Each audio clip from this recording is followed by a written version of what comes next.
Hey everybody, welcome back to the channel. We're here on the dyno playing with this mean hot rod. It is a 96 or 97, I think 97 R33 GTR, in case you couldn't tell. Get my head out of the shot. This one belongs to one of our customers, Tommy. He's brought it here over the last couple of years. We've gone through it a couple of times. And most recently we upgraded to a full sequential trans, which we're going to get to in a second. But we also happen to have our brand new rollers are in. We got knurling again. Anyway, let's look at the car. Let's see some of the cool stuff that it has. So standard issue RB26, except for he has HKS Valcon, valve tie, so VVT, we'll call it MyVec because that's my favorite term. We get 30 degrees of cam advance, really helps wake it up. We got some Tomei turbos hiding out over there, some arms.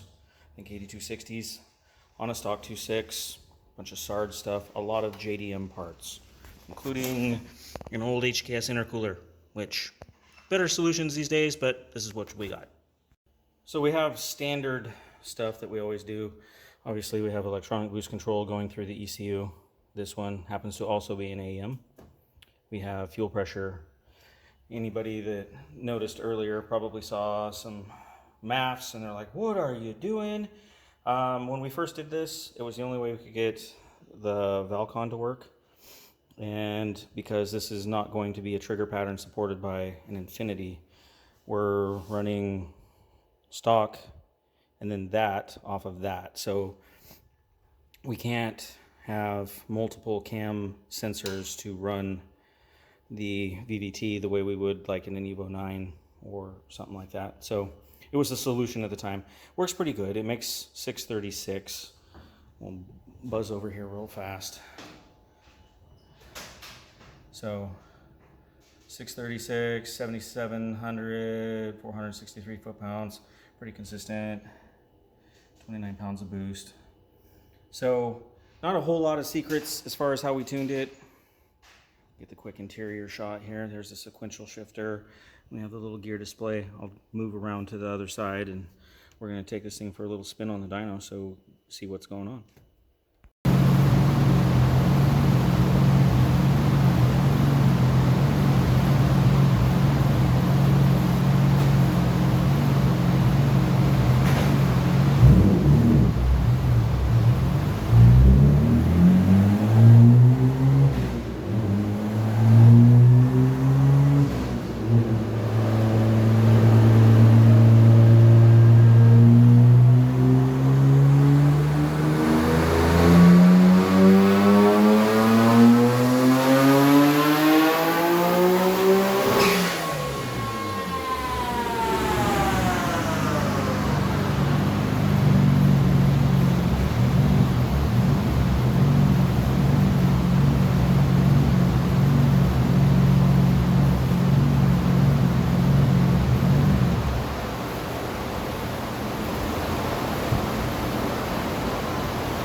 So when we turn it on, this thing is all business now.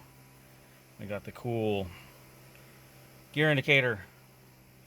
Obviously it's in neutral right now. We got some things buzzing. There is the Valcon MyVec controller. Anyway, start it up real fast.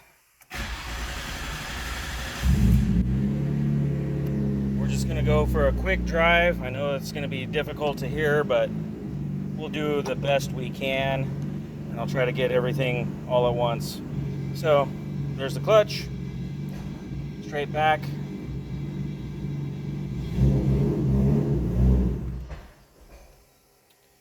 And apparently it's my first day driving.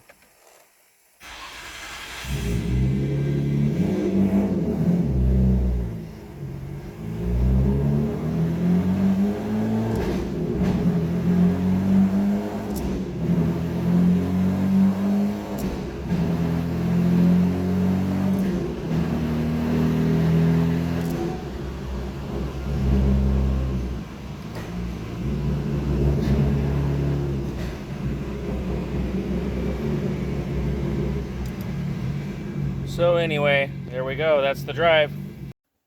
One thing that is a little bit different about Tommy's car in comparison to other cars I tune and possibly how you tune is when you look at the VE table, the axis here isn't manifold air pressure, it is throttle. That is a very viable option in the Infinity.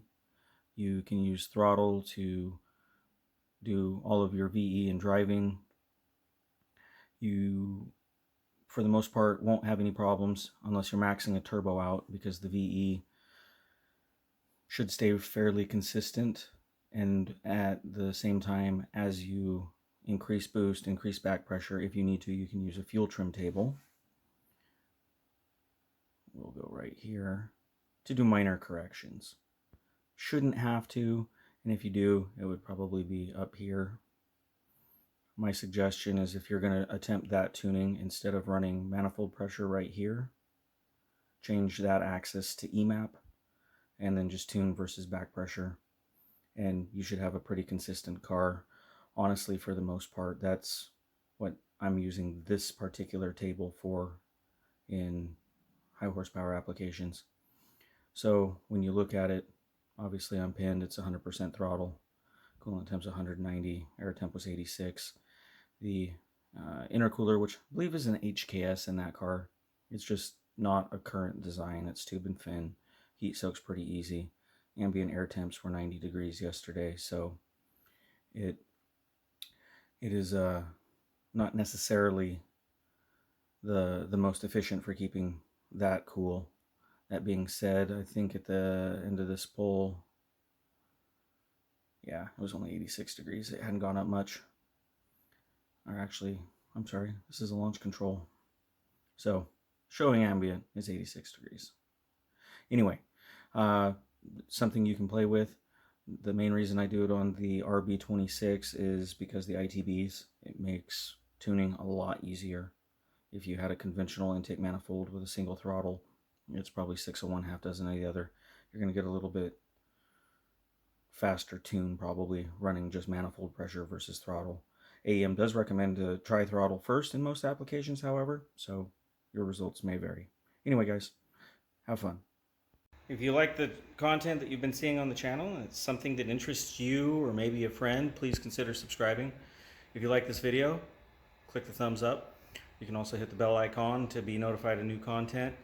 And while we're in the middle of race season, I do have to slow down a little bit on tech and cool stuff, but we're going to be getting back into it with some more projects and more dyno excitement. Maybe some more tech also. Make sure I haven't exhausted everything that I know, but did a pretty good job of telling you what I do. Anyway, take care, guys. Hope to see you at the track.